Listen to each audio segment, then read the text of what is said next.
Assalamualaikum warahmatullahi wabarakatuh. Salam sejahtera untuk kita semua. Perkenalkan, saya Sonika Maulana, dosen pada program studi pendidikan Teknik Otomotif Fakultas Teknik Universitas Negeri Semarang. Pada kesempatan kali ini, saya akan menjelaskan salah satu mata kuliah yang saya ampu, yaitu mata kuliah teori motor bensin dan diesel dengan bobot 3 SKS, di mana dalam perkuliahan nanti rancangan akan dilakukan 16 kali pertemuan.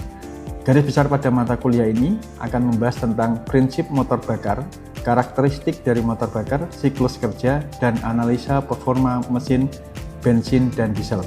Capaian pembelajaran lulusan antara lain: yang pertama, mampu menerapkan matematika, sains, prinsip rekayasa untuk menyelesaikan masalah bidang teknik mesin secara umum dan bidang teknik otomotif secara khusus. Yang kedua, mampu menerapkan pemikiran logis, kritis, sistematis, dan inovatif dalam konteks pengembangan atau implementasi ilmu pengetahuan dan teknologi yang memperhatikan dan menerapkan nilai humaniora yang sesuai dengan bidang vokasional teknik otomotif.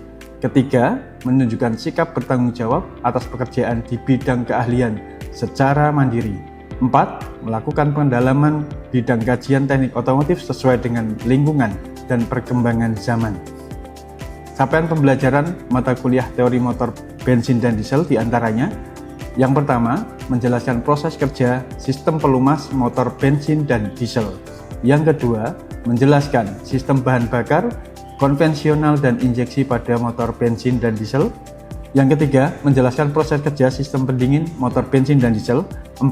Menjelaskan karakteristik proses kerja komponen dan menganalisis siklus pembakaran motor bensin dan diesel. Kelima, menjelaskan proses kerja mekanisme katup pada motor bensin dan diesel. Yang keenam, menganalisis performa motor bensin dan diesel. Referensi yang kita gunakan diantaranya: yang pertama adalah manual book Toyota Service Training pada training manual step 1. Yang kedua, Automotive Mechanic oleh Frost & Engelin. Yang ketiga, Motor Vehicle Engineer. Yang keempat, Thermodynamic and Engineering Approach oleh Cengel, edisi kelima. Yang kelima, Internal Combustion Engine oleh Kaswani.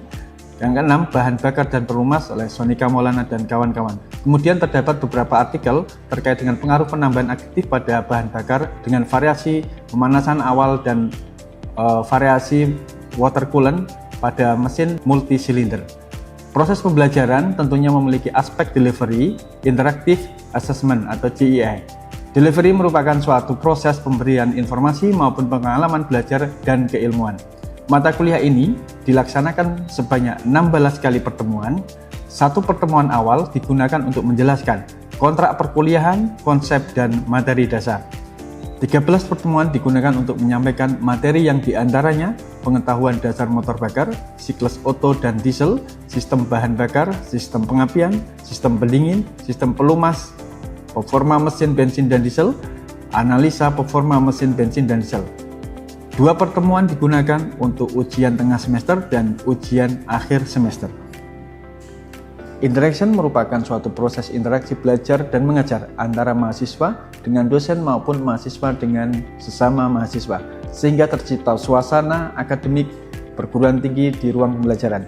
Metode studi kasus atau case method diterapkan melalui tanya jawab, demonstrasi di kelas, baik bertatap muka secara langsung maupun tatap maya melalui laman atau media LMS, yaitu dengan menggunakan Elena yang di dalamnya telah disediakan menu materi kuliah berupa diskusi ataupun kuis dan segala bentuk penugasan.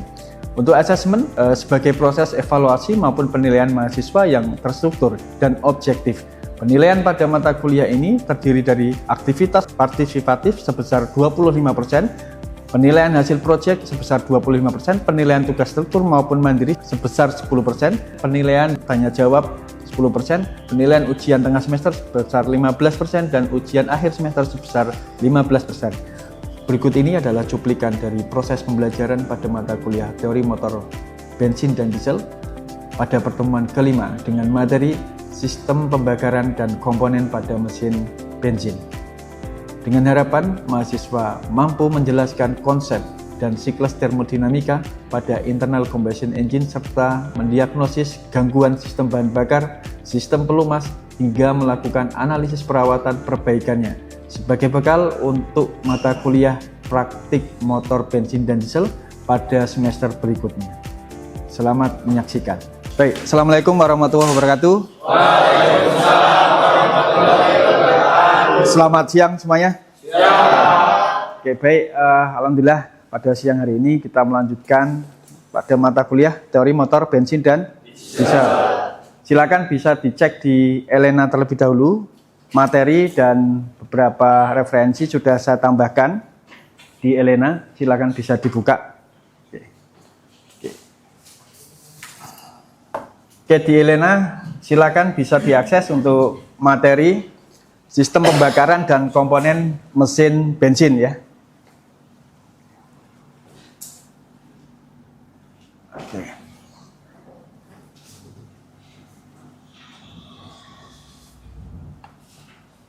Oke. Baik, sebelum ini akan saya lakukan presensi atau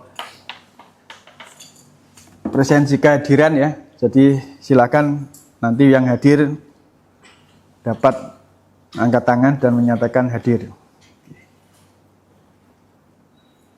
Lukmana? Hadir. Rafael? Hadir, Pak. Ageng? Hadir, Pak. Susanti? Oke. Nungki? Pak, ada istirahat di sini. Kenapa? Sakit? Oke. Baik, terima kasih. Baik, saya kira cukup sudah semua ya. Ada yang belum? Ada yang belum saya panggil? Oke. Baik, berikutnya kita mulai. Oke, yang pertama pada pertemuan ini kita akan membahas tentang sistem pembakaran dan komponen motor bensin khususnya, walaupun nanti di praktik ya ada motor diesel ya, tapi ini teori. Untuk yang motor bensin pada pertemuan hari ini yang ke depan adalah untuk yang motor diesel. Oke. Untuk pertemuan kemarin kita sudah membahas tentang sistem pengapian ya secara sederhana atau konvensional. Ya, nanti berikutnya adalah terkait dengan yang injeksi. Baik. Untuk ini tujuan dari pembelajaran yang pertama adalah peserta dapat mengenal komponen dasar mesin bensin, komponen dulu, kemudian peserta dapat memahami tentang prinsip atau cara kerja mesin bensin, khususnya dalam pembakaran. Ya. Yang ketiga, peserta dapat memahami tentang sistem pembakaran dan sistem tenaga. Oke, untuk yang awal, ini sebagai review, ya kita awal karena terkait dengan konversi energi juga, baik bensin ataupun diesel.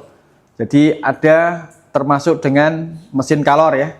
Ada mesin pembakaran luar dan ada pembakaran dalam, internal combustion engine dan external combustion engine. Ada dua. Secara klasifikasi dapat kita lihat jenis ya. Dilihat dari apa? Dilihat dari satu adalah bentuk geraknya. Ada gerak yang translasi, rotasi. Kemudian ada yang wengkel ya. Ini sudah jarang ditemui untuk yang wengkel. Kemudian dilihat juga dari gerak ataupun dari daya mesin yang ada. Kemudian secara general bahwa motor bakar, khususnya bensin, dalam proses transfer energi atau mesin konversi energi berarti ada tiga hal penting. Yang pertama adalah energi kimia. Berupa apa? Bahan bakar ya. Yang ini adalah bahan bakar. Kemudian bahan bakar diapakan?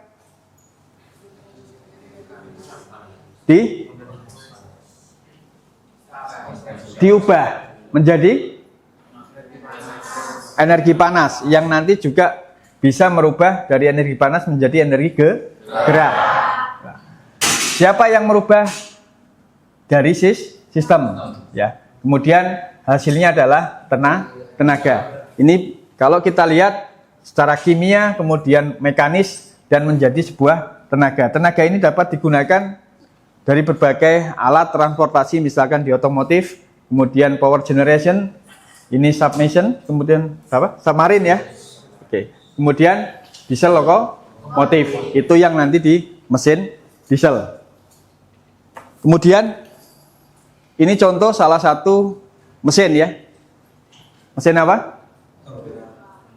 Sepeda motor atau mobil? Mobil ya. Oke. Oke, kita review kembali dari sistem pembakaran tak lepas dari beberapa step atau langkah. Yang pertama adalah ada langkah hisap, kompresi, ekspansi, dan buang. Secara general ini dapat kita lihat atau kita klasifikasikan menjadi motor bakar 4 langkah. Artinya apa? Dalam satu tenaga membutuhkan 4 langkah. Langkah hisap dari mana ke mana? TMA, TMB. Langkah apa? Apa saja yang dihisap? Udara dan bahan bakar. Oke. Udara dan bahan bakar dihisap ke ruang bakar. Kemudian setelah dihisap, langkah apa? Kompresi. Kenapa terjadi kompresi? Karena dikompresi oleh piston. Kalau kita lihat dari langkah hisap, berarti langkah hisap itu apa? Cut off in membuka. Kemudian campuran bahan bakar masuk terhisap ke ruang bakar. Sejauh mana? Sejauh dari langkah atau struknya ya. Langkahnya berapa? Ini yang mempengaruhi nanti dengan kaitannya dengan efisiensi volumetrik. Apa itu efisiensi volumetrik? Siapa? Efisiensi volumetrik apa? Silakan yang tahu efisiensi volumetrik. Ada? Ada yang bisa? Belum? Oke. Efisiensi volumetrik adalah banyaknya campuran bahan bakar dan udara yang mampu terhisap ke dalam ruang piston ya. Kalau ruang bakar nanti sendiri. Jadi efisiensi volumetrik ini adalah volume langkah dari TMA ke TMB. Totalnya misalkan 1000 cc. Ya. Berarti nanti apakah 1000 cc ini terisi penuh semua oleh campuran bahan bakar dan udara? Tergantung dari sistem mekanis dari pergerakan piston dan katup. Inilah yang nanti memengaruhi sebagai faktor utama dari tenaga dari sebuah mesin. Jadi yang pertama adalah kemampuan hisap ini bisa memenuhi berapa persen. Mungkinkah 100%? Mungkin saja. Kalau memang sistem mekanismenya sesuai dan masih bagus. Tapi kalau ada kendala, ya, beda hal ya. Oke. Kemudian ada yang ditanyakan? Untuk langkah hisap? Cukup? Kemudian yang kedua adalah langkah kompresi. Apa yang dikompresikan? Campuran bahan bakar, udara dan bahan bakar. Kenapa harus dikompresikan? Karena kenapa temperatur harus dinaikkan? Oke, menaikkan tekanan. Kenapa dinaikkan? Karena untuk proses pembakaran. Kalau motor bensin, apa yang dimasukkan? Bahan bakar motor bensin apa sih? Yang Anda tahu? Siapa? Apa? Pertamax atau Pertalite. Bedanya Pertamax dan Pertalite? Angka oktan. Lebih baik mana? Pertamax dan Pertalite? Sama aja. Ya, tergantung kondisi motor ya. Oke. Yang membedakan adalah reset oktan number atau RON ya. Pertalite RON berapa? Silakan. Berapa? 90. Pertalite, coba Pertalite berapa RON-nya? Yang keras berapa? 90. 90. Pertamax? 92. Oke, sepakat ya. Baik, yang kemudian yang ketiga adalah langkah ekspansi. Apa itu ekspansi? Langkah bahasa kita adalah langkah tenaga atau power ya. Yang perlu diperhatikan, langkah ekspansi ini terjadi kapan? Saat TMA ya. Setelah hisap, kompresi, tenaga ya, baru buang. Yang perlu nanti akan kita bahas semakin detail adalah kapan proses pembakaran ini terjadi. Berapa? 15 derajat. Berarti sebelum akhir langkah kompresi atau sesudah?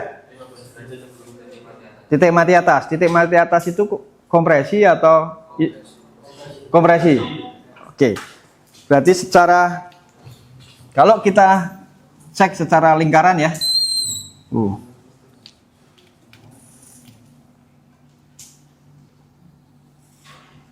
Oke. Ini kita bagi TMA ya. Kemudian TMB. Berapa derajat? Ini sebagian berapa derajat? 90. TMA yang tadi mulai awal penyalaan pengapian terjadi pada sudut 15 sini ya. Kalau sini kan 45 ya. Paling enggak sini ya. Oke. 15 derajat ya. Sebelum TMA. Pertanyaannya, kenapa pengapian dilakukan sebelum akhir langkah kompresi? Kenapa? Ya. Mungkin agar campuran bahan bakar dan udaranya bisa terbakar secara keseluruhan. Ya. Karena biar terbakar penuh gitu ya. Nah, kenapa? Kenapa ketika ini di awal, mulai penyalaan pengapian ignisnya di awal 15, bahan bakarnya bisa terbakar penuh? Mungkin 15 derajat itu temperaturnya maksimal. 15 derajat temperatur maksimal. Belum ada kaitannya dengan temperatur. Tadi hampir mendekati. Karena jawabannya adalah pembakaran butuh waktu. Sehingga tadi ketika ini dinyalakan 15 derajat atau sebelum torak piston mencapai titik mati atas pada langkah kompresi harus sudah ada pengapian. Karena apa? Butuh waktu. Nanti bisa ditengok lagi di siklus Otto ya, secara termodinamik. Kemudian pertanyaan yang kedua, saya cek lagi ya. Kalau di 0 derajat di sini ketika langkah kompresi sampai maksimal di TMA ini dinyalakan pengapian bagaimana? Jadi knocking, Pak. Knocking. Kenapa knocking? Karena terlalu cepat pembakarannya. Terlalu cepat itu kan harus di sini lebih maju. Terlalu lambat ya. Kalau misalkan di sini mundur pengapiannya, karena tadi proses pembakaran kan tadi ya. Sudah sampai titik mati atas, akhir langkah kompresi, belum ada pengapian. Namun ketika mau mundur baru ada pengapian. Apa yang terjadi? Keluar api dari exhaust ya. Apa itu namanya?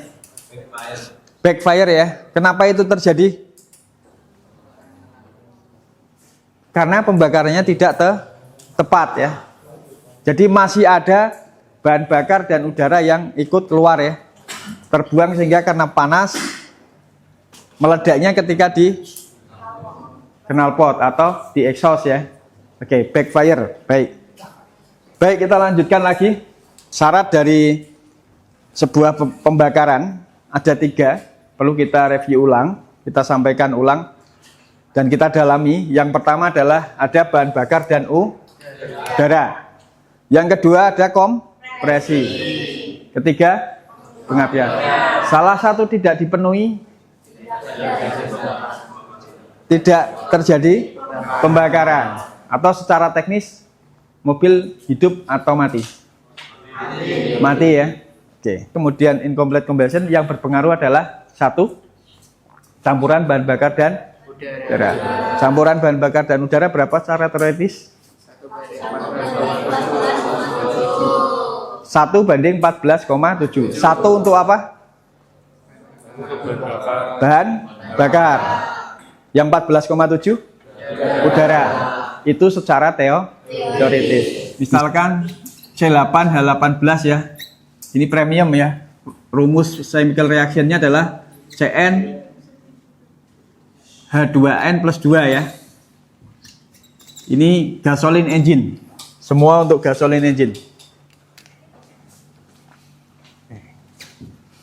Ditambah dengan udara. Mau udara murni atau oksigen murni boleh ya. O2. Atau misalkan ditambah dengan nitrogen karena kandungan terbesar adalah nitrogen. Hasilnya apa? Secara ideal, teoritis CO2 plus H2O. C-nya berapa? 8. O-nya berapa? 16. H-nya berapa? 18. Berarti ini berapa?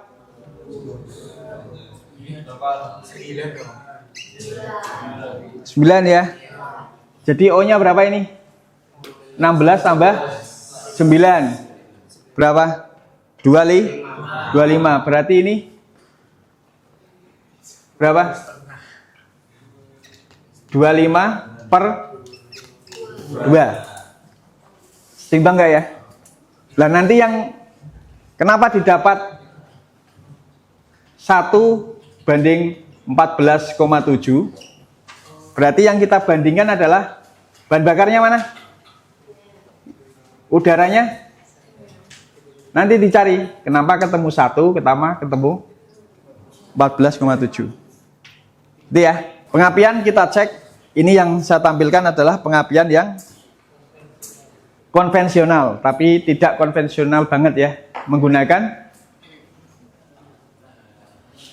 transistor. Secara pengapian, kalau kita bicara sistem pengapian, berarti harus kita cek dari hulu dan hilir ya. Mana hulunya? Sumber tegangan atau baterai. Kemudian setelah baterai ada kunci kontak.